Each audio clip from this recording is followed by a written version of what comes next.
Você provavelmente toma mais de 300 banhos por ano.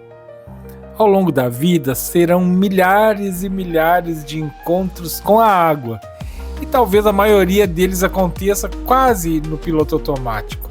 Você entra no banheiro, abre o chuveiro, lava o corpo, fecha a água e, digamos, segue a vida.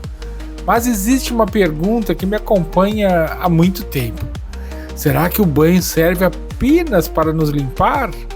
Porque muito antes de existir chuveiro elétrico, shampoo, sabonete líquido e banheiro com porcelanato, diferentes povos já utilizavam a água e as plantas em práticas de cuidado, descanso, preparação, contemplação e até renovação. E quando começamos a olhar para esse conhecimento sem preconceito, mas também sem abandonar o senso crítico, aparece um território aí fascinante.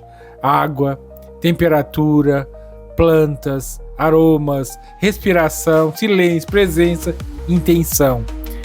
Coisas muito simples que podem transformar um gesto cotidiano num momento muito mais rico de cuidado e consciência. Foi investigando esse universo que nasceu aí o livro Banho Vital. E já vou aqui fazer um pequeno spoiler. Não se trata de apresentar uma receita milagrosa, muito menos de transformar seu banheiro numa filial da floresta amazônica, pendurar cipó no chuveiro e começar a conversar com a samambaia. Não. A ideia é quase o contrário, simplificar. É perguntar quanto de sabedoria nós abandonamos quando transformamos o banho numa operação exclusivamente higiênica e apressada. Meu nome é Alexandre Pimentel, sou escritor, conferencista e pesquisador independente. Há muitos anos meu trabalho passa justamente por essas fronteiras entre saúde, natureza, desenvolvimento humano, ciência e espiritualidade. E o Banho Vital, gente, nasceu dessa busca. Mas eu não queria simplesmente escrever um livro e dizer, pronto, tá aí. Queria transformar esse material também em experiência educativa. Por isso minha equipe presencial trabalhou na organização do texto, do contexto e desta aula em formato de podcast que você vai ouvir agora. A ideia foi pegar o conteúdo do livro, reorganizar seus pontos essenciais e transformá-los numa conversa bem clara, agradável e didática. E para conduzir essa aula entram dois colegas digitais da nossa equipe, Priscila Gomes e Horus Pimentel. Priscila assume o olhar jornalístico. Ela pergunta, provoca, traduz e procura trazer o assunto para a experiência de quem está ouvindo. Horus entra pelo caminho da pesquisa, aprofundando conceitos e ajudando a percorrer as relações entre água, plantas, conhecimentos tradicionais, investigação contemporânea e energia vital. E eu, digamos, gosto dessa dinâmica justamente porque ela tira o autor do pedestal. Eu apresento uma proposta. Depois, a conversa precisa caminhar, precisa ser examinada, precisa encontrar perguntas e principalmente precisa chegar à vida prática. Porque no final das contas não importa apenas saber mais sobre banho. A pergunta interessante é, amanhã quando você entrar novamente debaixo do chuveiro, alguma coisa terá mudado? Se uma pequena mudança de consciência transformar um hábito que você repetirá milhares de vezes ao longo da vida, talvez essa mudança pequena não seja tão pequena assim. E antes de passar a palavra para Priscila e Horus, quero deixar apenas uma informação. Você pode receber o livro Banho Vital pelo link que está aqui abaixo, na descrição desse vídeo. Primeiro você recebe, primeiro conhece, primeiro lê, e se depois desejar fazer uma contribuição espontânea para as causas que a gente abraça, aí tudo bem. Essas contribuições, gente, ajudam a sustentar ações de proteção e acolhimento animal, plantio de árvores, hortas, educação, conscientização socioambiental e outras iniciativas que procuram aí transformar conhecimento em serviço. Não existe obrigação, viu? Existe um convite para participar. E quem recebe o livro também encontra um resumo especial em vídeo para complementar essa experiência. O link, as informações e a forma de contribuir estão todas na descrição. Pronto, agora o autor pode sair um pouco de frente e deixar a aula acontecer. Prepare o chuveiro, as ervas... Não, calma. Primeiro vamos estudar. Priscila Horus, a aula agora é com vocês. Bom, todo santo dia, milhões de pessoas entram num chuveiro ali perfeitamente quente, ensaboam o corpo inteiro com aquelas espumas super perfumadas e saem com aquela sensação de que, nossa, estão super limpas, relaxadas e muito saudáveis. É a rotina clássica do fim do dia, né? Exato, a rotina clássica. Mas assim, e se essa mesmíssima rotina de 15 minutos for secretamente um dos grandes motivos para esse cansaço crônico da sociedade moderna? Nossa, e essa é uma pergunta que mexe num vespeiro. Pois é, e pior que isso, e se esse banho fervente estiver simplesmente destruindo o sistema imunológico da pele e expondo os pulmões a uma névoa de compostos químicos que a gente nem vê? É uma quebra total de paradigma, porque, vamos ser sinceros, o conforto térmico absoluto virou praticamente uma religião na nossa civilização. Com certeza. Existe essa crença super inabalável de que a ausência total de incômodo físico, sabe, água sempre quente, ambiente sempre com ar-condicionado, que isso é o ápice da saúde e do bem-estar. Só que a biologia humana, ela conta uma história completamente diferente. E é exatamente essa história que a gente vai investigar na nossa exploração de hoje. O nosso mergulho é no método que é chamado de banho vital. Isso, detalhado lá na obra O Poder do Banho Vital, na edição revisada. Isso mesmo. A gente está aqui analisando os estudos e a prática clínica do Alexandre Pimentel. Ele é um pesquisador, um ativista civilizatório que já está há mais de 40 anos, gente, mais de 40 anos, trabalhando nessa intersecção entre ecologia, nutrição e saúde integrativa. Um pioneiro, né? Muito. Alguém que, inclusive, eu acho muito legal lembrar, levou esse debate sobre nutrição vital para a televisão aberta brasileira lá no comecinho dos anos 2000. Foi uma entrevista memorável. Sim, no programa do Jô Soares, inclusive. Exatamente. Foi marcante. Mas, bom, antes da gente falar sobre ir lá e girar a torneira para o lado gelado, a gente precisa entender o cenário atual. Tipo, por que a humanidade, que hoje está cercada de máquinas maravilhosas que poupam tanto esforço físico, nunca esteve tão exausta? Eu fico impressionado com isso. É o grande paradoxo moderno. E para entender isso, a gente precisa olhar para a raiz dessa exaustão, que está lá no nosso sistema nervoso autônomo. Tá. Mais especificamente em como a vida moderna, digamos assim, sequestrou uma das nossas ferramentas evolutivas mais brilhantes, que é o modo simpático. O famoso modo de luta ou fuga? Exato. Esse é o nosso sistema de alerta. Ao longo de milhões de anos, ele foi desenhado pela natureza para despejar adrenalina e cortisol no sangue quando, sei lá, um predador aparecia na nossa frente. Um tigre na savana. Isso. Ele aumenta a frequência cardíaca, dilata a pupila e ele corta a energia da digestão e do sistema imune. Para jogar tudo direto para os músculos, né? Perfeito.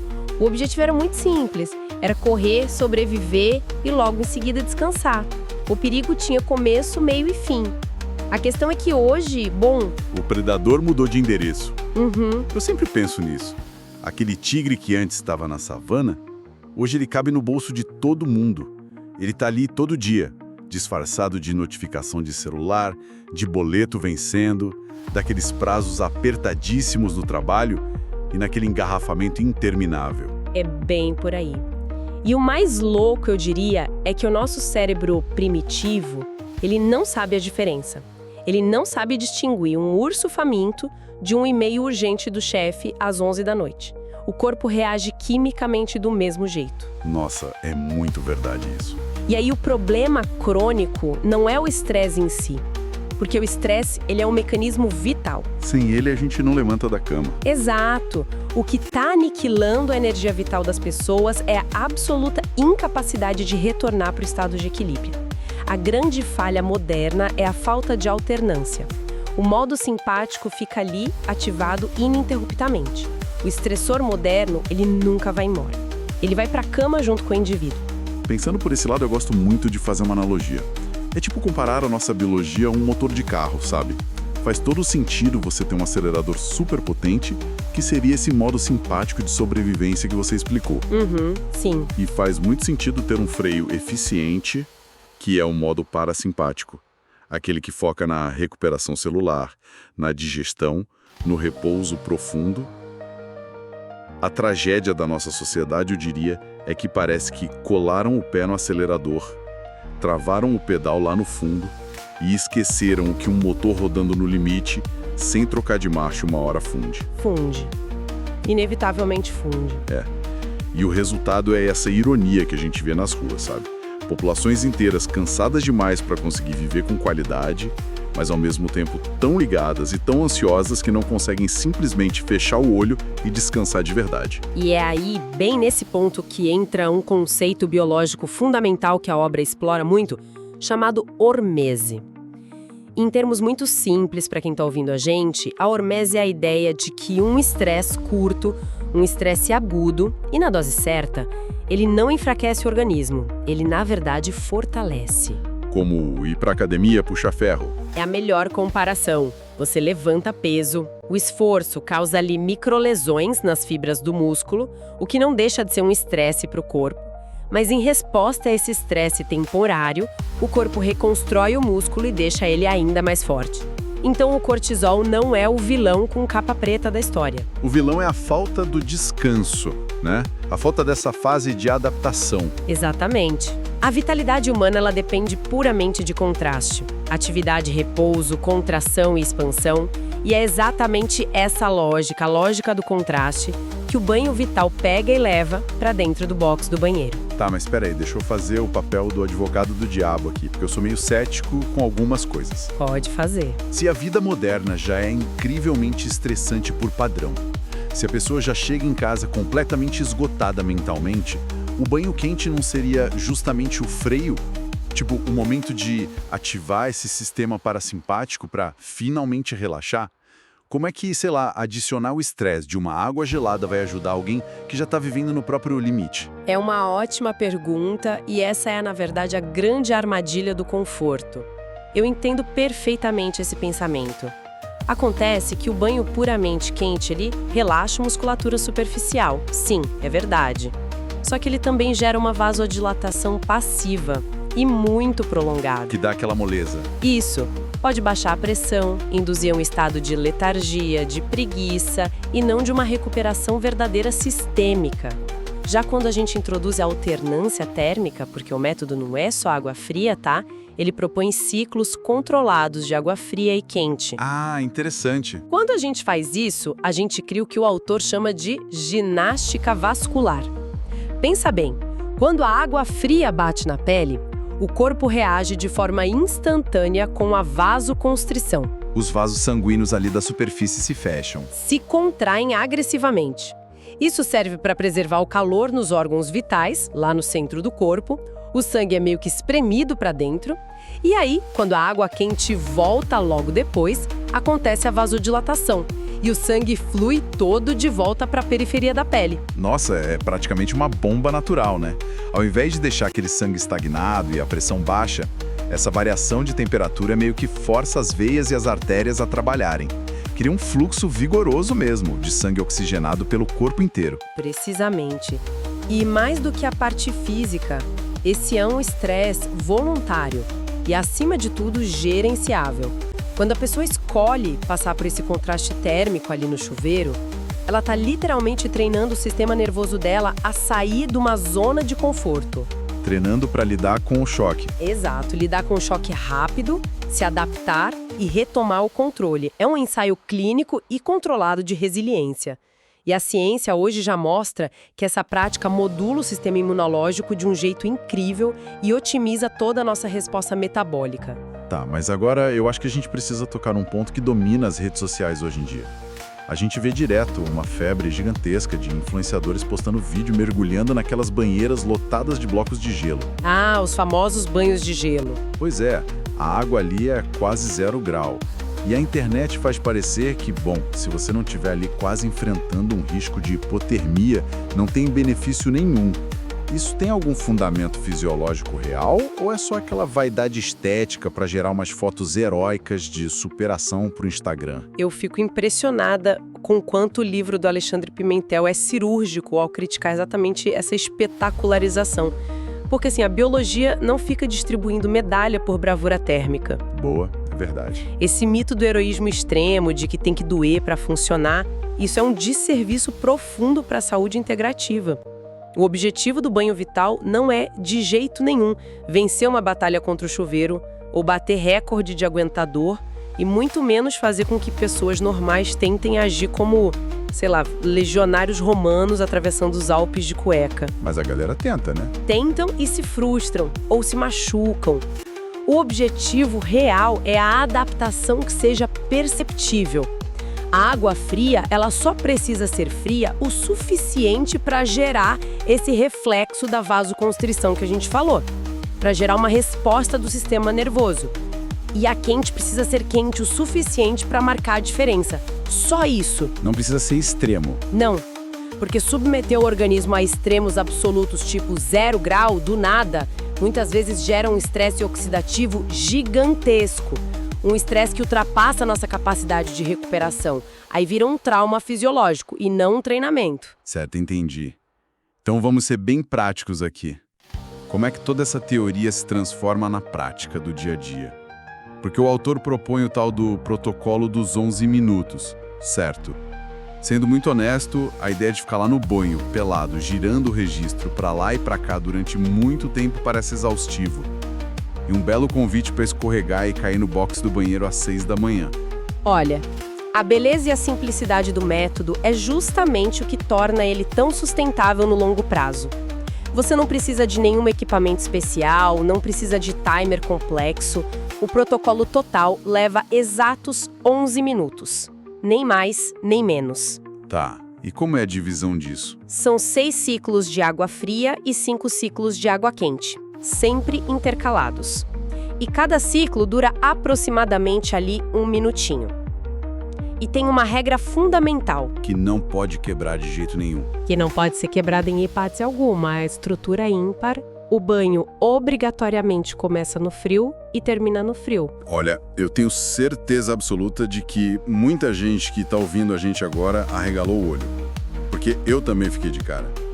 Terminar no frio.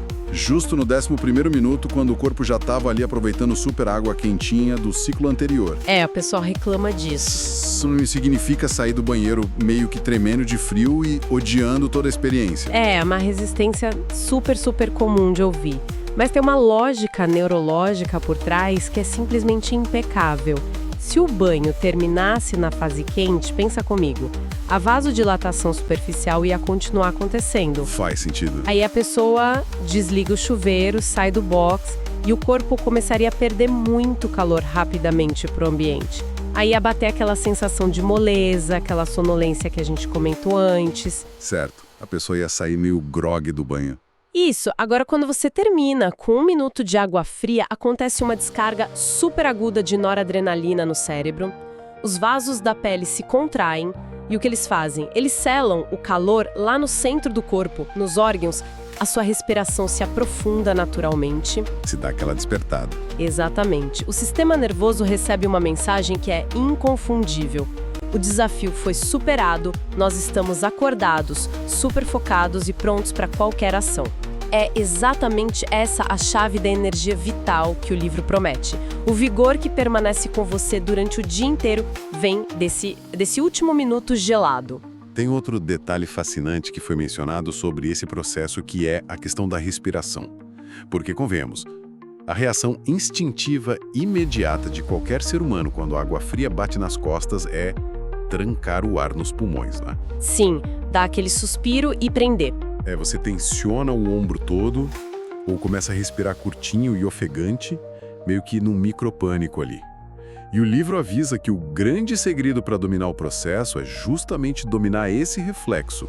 É forçar para manter a respiração mais natural e o mais fluida possível. E isso é porque o controle respiratório é a nossa ponte de comunicação mais direta com o cérebro. Pensa assim, quando o seu corpo entra debaixo da água fria, os receptores ali da pele gritam para os nervos, perigo! Se a sua respiração fica caótica, ofegante, o cérebro recebe aquilo e confirma, nossa, é uma ameaça mesmo. E aí ele dispara um estresse totalmente descontrolado. Exato. Mas, se mesmo ali sob água fria batendo, a pessoa consegue manter a respiração calma, lenta, ritmada, o neocórtex percebe e manda uma mensagem de volta para o corpo dizendo: opa, tá tudo bem, isso é só um estímulo, a gente tá no controle. Você controlar o pânico do corpo com a mente. É formidável. Mas, mudando um pouco de cenário, e a realidade climática de quem vive, sei lá, na serra da região sul do Brasil, no mês de julho, com banheiro marcando tipo 5 graus de temperatura ambiente? Por que exigir um banho gelado no corpo inteiro numa situação dessa parece que cruza a linha entre ter disciplina e fazer uma autopunição? Com certeza. E o autor, ele demonstra muita maturidade científica quando ele vai abordar essa adaptação para o inverno rigoroso. O livro deixa muito claro que não se trata de ficar buscando uma hipotermia, pelo amor de Deus. Ufa, ainda bem. Nesses casos de frio extremo, a recomendação é usar a inteligência biológica de um contraste localizado. Funciona assim: a pessoa deixa uma bacia com água fria, não precisa ser gelo, só água fria, e uma esponja do lado do chuveiro. Ali no chão do box mesmo. Isso. E aí, durante aquele minuto, que seria o minuto da água fria, em vez de desligar o quente e entrar debaixo da ducha congelante, a pessoa afasta o corpo da água quente e usa a esponja para molhar só as extremidades. Passa nos braços, nas pernas e no rosto. Caramba, isso é brilhante. Porque a fricção dessa água fria da bacia nos braços, que já estavam super quentes por causa do banho, deve gerar um contraste periférico imenso, né? Imenso! O sistema nervoso capta essa diferença drástica ali na pele e já dispara aquela resposta vascular sistêmica que a gente quer, mas a grande sacada é que faz isso sem comprometer a temperatura central do corpo. É um atalho fisiológico sensacional para colher todos os benefícios da alternância, mas com segurança e um conforto, digamos, relativo para o inverno. Você resumiu perfeitamente. É o princípio puro da hormese sendo aplicado com sabedoria e não com brutalidade. Sensacional. Bom, agora a gente tem uma transição crítica que a gente precisa fazer aqui na nossa conversa. Porque a gente passou essa primeira metade da nossa exploração falando sobre o que acontece assim embaixo da pele, né? Essa ginástica dos vasos e tal. Mas o que a gente está fazendo na superfície da pele, enquanto a gente está ali no banho, também faz parte do método. Afinal, se a gente vai mudar a temperatura da água, isso exige mudar também a nossa relação química com o momento do banho.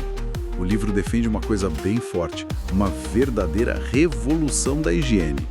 E eu diria que essa revolução ela já começa destruindo logo de cara alguns mitos clássicos. Sabe aquela ideia que todo mundo repete à exaustão de que a água quente abre os poros e a água fria fecha os poros? Eu escuto isso desde criança. Pois é, mas o próprio Alexandre Pimentel fez questão de corrigir esse conceito nas edições mais recentes da obra dele. A ciência moderna mostra que os poros da nossa pele, eles não são pequenas portinhas com dobradiça. Como assim? Eles não têm músculos esfincterianos para se abrirem e fecharem como se fossem a lente de uma câmera, sabe? Caramba, jura? Juro. O que acontece é que a água quente aumenta o fluxo de sangue, claro, e também estimula a produção de suor e de sebo na região. Mas a estrutura física do poro em si não se escancara para sugar limpeza, como os comerciais de sabonete gostam de mostrar. Nossa, isso muda tudo, porque isso leva a gente diretamente para a metáfora central que a obra traz, sobre como a gente trata o nosso próprio corpo. Porque a publicidade moderna, ao longo de décadas, condicionou a população inteira a tratar a própria pele como se fosse, sei lá, um azulejo de cozinha cheio de gordura, né? Nossa, exatamente isso. Que você precisa ir lá e esfregar com um detergente super potente todo santo dia para achar que tá limpo. Só que a pele, ela é, na verdade, como se fosse uma floresta tropical. Ela é um ecossistema incrivelmente complexo.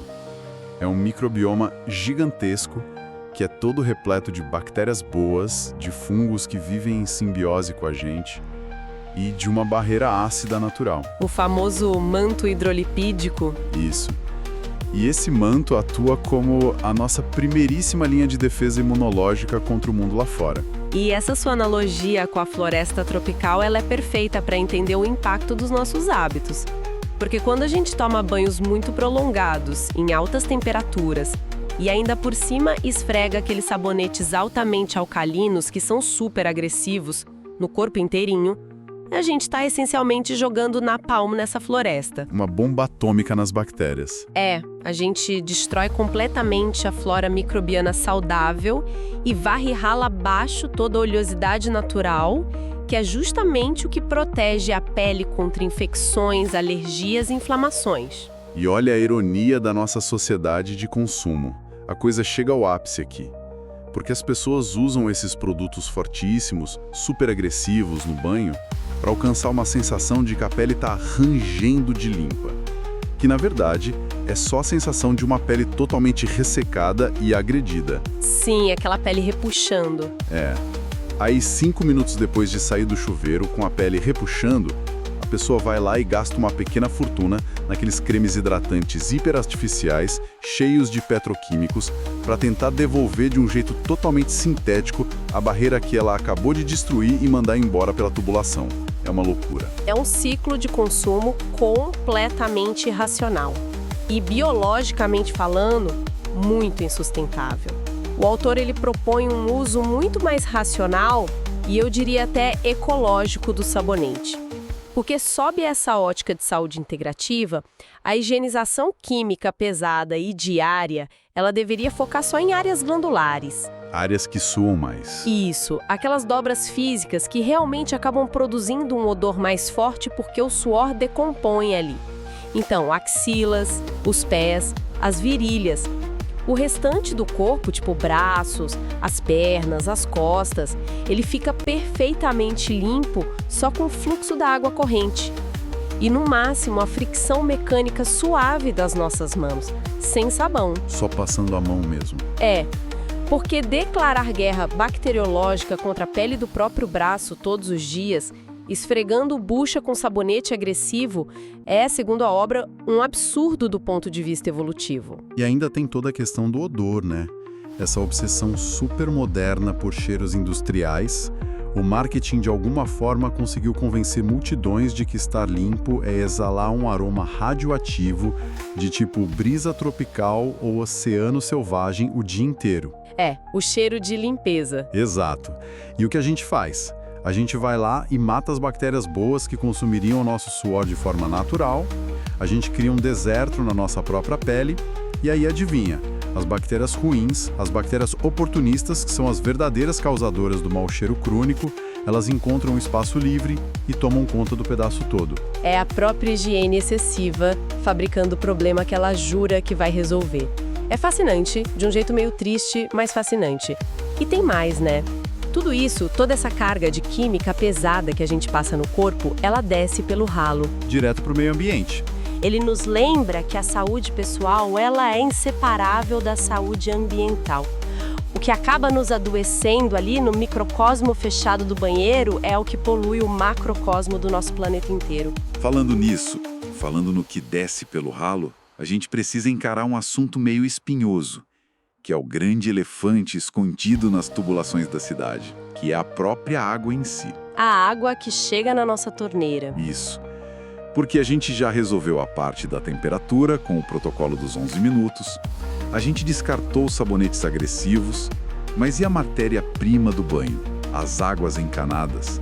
A obra fala bastante e com bastante ênfase sobre o cloro. E aqui eu acho que a gente precisa ser bem justo, né?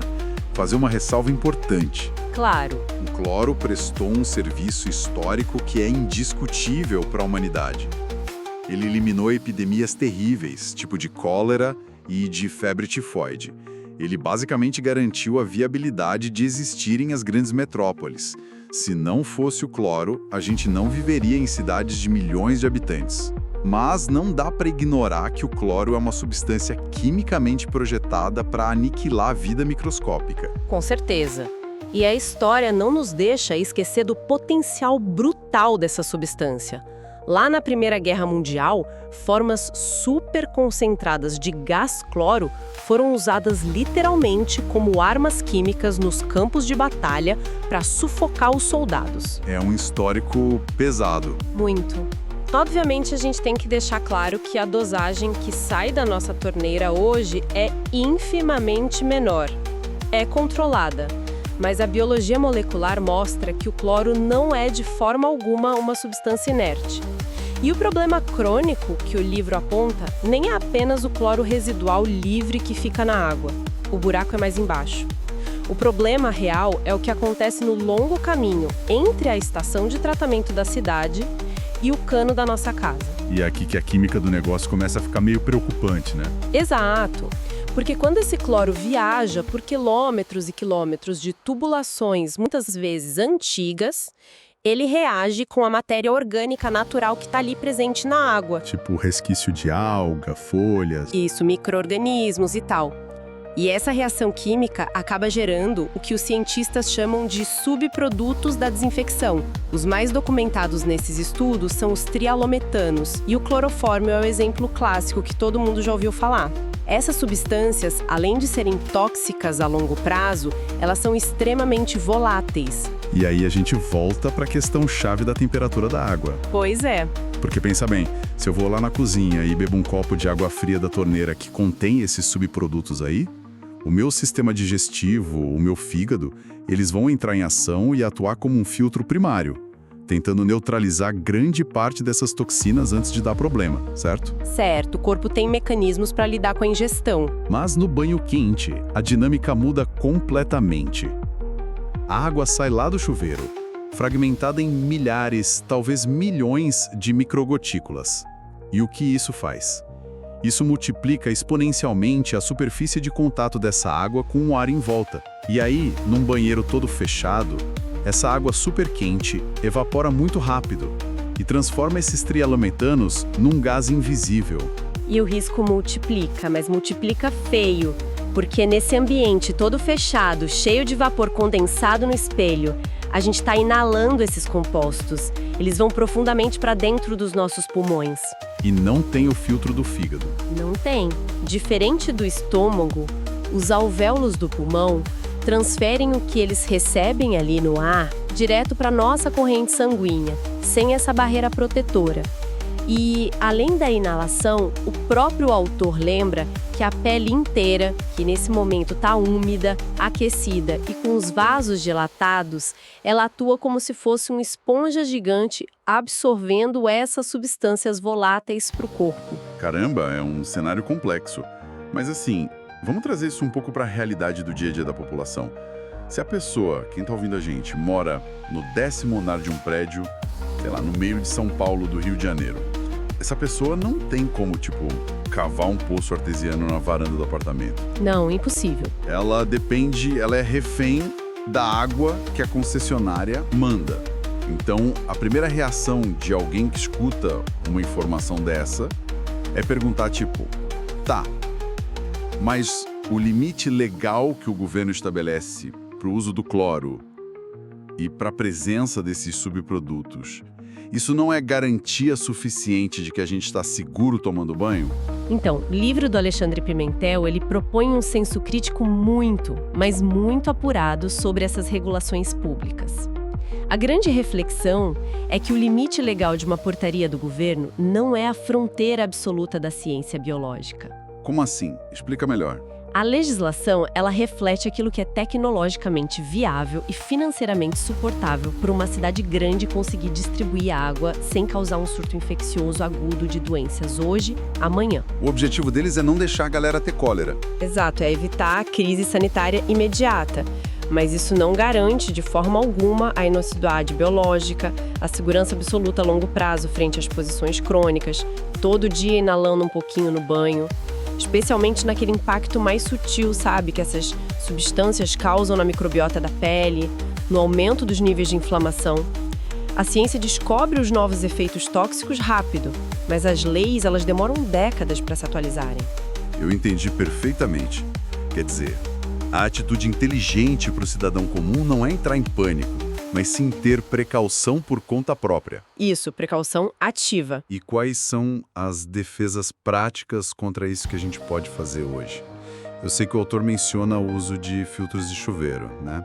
Mas filtros adequados, aqueles que usam elementos filtrantes bem específicos, tipo aquele KDF, que é capaz de atuar quimicamente para reduzir o cloro e os metais mesmo na água muito quente e passando rápido. E não só aquele filtrinho comum de plástico que só segura pedrinha e sujeira física da caixa d'água. Ah, sim. Investir num filtro de chuveiro bom, de alta capacidade térmica, ajuda demais. Só que a obra revela numa solução paralela que é ainda melhor. E sabe qual é a melhor parte? Qual? É gratuita, é imediata e todo mundo tem acesso, que é a ventilação. O nosso erro crônico de todo o inverno é tomar banho num caixote, num banheiro totalmente selado, para não perder o calorzinho da água. Mas o simples ato de abrir a janela do banheiro, só deixar uma fresta, permitir que circule o ar, que tem a ventilação cruzada, isso já reduz drasticamente em poucos minutos a concentração de todos aqueles compostos voláteis que seriam inalados. É o básico da física dos gases jogando a favor da nossa saúde. Nossa, é tão simples, né? Só abrir a janela. Só abrir a janela. Sensacional. Bom, o que nos traz a uma reflexão muito, mas muito poderosa para fechar essa nossa análise profunda de hoje. A gente passou os últimos minutos desconstruindo uma rotina que praticamente todo mundo faz de olhos fechados. E a gente viu como essa nossa busca moderna, incessante, cega por um tipo de conforto que quer blindar o nosso corpo do mundo real. Blindar da natureza. Isso. Seja com a temperatura ali do banheiro, que tem que ser permanentemente tropical, mesmo no auge do inverno, seja por esse extermínio diário da nossa proteção natural da pele, usando aqueles sabonetes fortíssimos, ou até as casas, né, que a gente sela, fecha todas as frestas contra a menor brisa que tenta entrar. Como toda essa busca acabou gerando um efeito rebote assustador na humanidade. Essa proteção excessiva que a gente criou, ela não nos fez invencíveis, como a gente achou que faria. Pelo contrário. Pelo contrário, ela nos deixou frágeis. Frágeis, letárgicos e, biologicamente falando, menos adaptáveis. É muito profundo isso. E se a gente afastar um pouco a lente agora para enxergar o panorama geral da experiência humana, o recado final que emerge desse estudo do banho vital é quase uma provocação, sabe? Uma provocação ao mesmo tempo filosófica e biológica. Em que sentido? Porque, assim, o universo moderno faz de absolutamente tudo para remover o desconforto das nossas vidas. Mas e se a prática consciente de um desconforto que seja voluntário? Um desconforto muito breve e bem delimitado. Como enfrentar a água gelada. Isso, e se enfrentar o contraste da água fria diariamente for exatamente o treinamento que está faltando pra gente. Esse ensaio controlado não prepara o corpo só para lidar com uma queda de temperatura física lá fora. Ele é um ensaio silencioso para o cérebro. Ele forja aquela resiliência neurológica, mental mesmo, que vai ser tão necessária para a gente enfrentar os desconfortos involuntários. As surpresas da vida. Exato, as crises, as perdas financeiras, os problemas que a vida inevitavelmente vai jogar no nosso colo mais cedo ou mais tarde, quando a gente menos esperar. É uma mudança de perspectiva absoluta. É sobre você conseguir transformar uma simples torneira de banheiro, um objeto totalmente banal, num instrumento prático e diário de fortalecimento pessoal e de clareza mental. É muito forte. E funciona. Eu sou suspeita, mas depois que você estuda os mecanismos, tudo faz sentido. Com certeza. Bom, e fica aqui o nosso convite aberto para quem está ouvindo a gente tentar expandir ainda mais esse conhecimento. O Alexandre Pimentel, além desse estudo super profundo sobre o banho vital, ele dedica a vida dele à educação civilizatória. Ele está sempre conectando essa inteligência formidável da natureza com o nosso desenvolvimento humano. Ele faz treinamentos, mentorias corporativas, tudo voltado para essa consciência ecológica. Sem dúvida nenhuma. O trabalho dele como ativista é algo que vai desde a teoria mais complexa até a prática física de um jeito muito inspirador. Ele utiliza, por exemplo, ferramentas como a contação de histórias para conseguir espalhar essa consciência para a população. Isso é incrível. É lindo. E ele também lidera várias ações ambientais de impacto gigantesco na prática. Para se ter uma ideia, ele já plantou mais de 1 milhão de mudas. É a visão da energia vital sendo aplicada em todas as escalas possíveis, sabe? Desde salvar o microbioma da nossa própria pele no chuveiro, até promover essa recuperação florestal do planeta inteiro em que a gente habita. É uma visão de interconexão muito bonita. Então, para quem quiser mergulhar dessa sabedoria fantástica, a gente recomenda vivamente que procurem a coleção literária Energia Vital e, claro, o livro específico, O Poder do Banho Vital. Para facilitar, o pessoal pode explorar todos os livros, os treinamentos organizacionais que ele dá e todo o portfólio de palestras acessando diretamente o link que a gente já deixou separadinho e disponível aqui na descrição da nossa exploração de hoje. Vale muito a pena conferir. Vale a pena conhecer o trabalho de quem realmente coloca a mão na terra, literalmente, para colher e para compartilhar vitalidade com os outros. Nós agradecemos imensamente a companhia de quem ficou até aqui. Obrigada, pessoal. E a nossa mensagem final é que a partir de amanhã cedo, o seu primeiro contato com a água não seja só uma simples limpeza automática do corpo, mas sim o seu primeiro passo de um grande despertar. Até a próxima!